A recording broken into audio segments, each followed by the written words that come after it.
Закона за данъците върху доходите на физически лица също се предвижда доходите от лихви по влогове и депозити в търговски банки, клонове на чуждестранни банки, установени в държавата членка на Европейския съюз и в други държави членки по споразумението за Европейското икономическо пространство, да бъдат изключени от обхвата на необлагаемите доходи.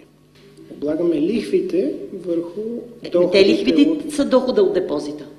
От депозит със същата ставка, с която се облагат всички останали доходи. За мен това е едно изключение, което е регресивно в данъчната система. Всъщност единственият доход, който не се облага.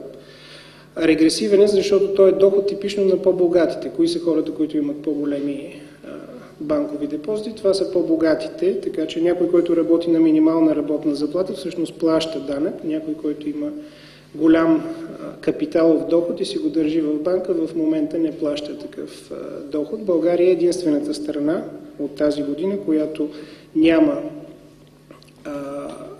няма данък върху лихвите от депозитите. До миналата година така беше и Румъния. Останали сме единствени. Смятам, че това е правилно от гледна точка и на равнопоставеността в данъчните ни закони. Това се прави не заради фискалния му ефект. Фискалният му ефект ще бъде някъде около 120 милиона лева. Прави се просто защото винаги като говорим за равнопоставеност пред закона, един вид тук се появява, че по-богатите хора всъщност плащат по-ниски данъци.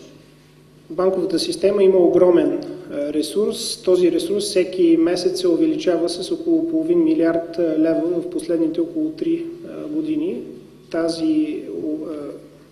Увеличаването на периметъра на данъка, който вече съществува, една много малка част, дадох ви примера с 20 000. Ако имаш депозит от 20 000, на годишна основа ще плащаш 80 лева. Така че да, някой, ако има 50 милиона лева в банковия депозит, разбира се, ще плаща и повече по тази от лихвите си, които е получил, но така е справедливо.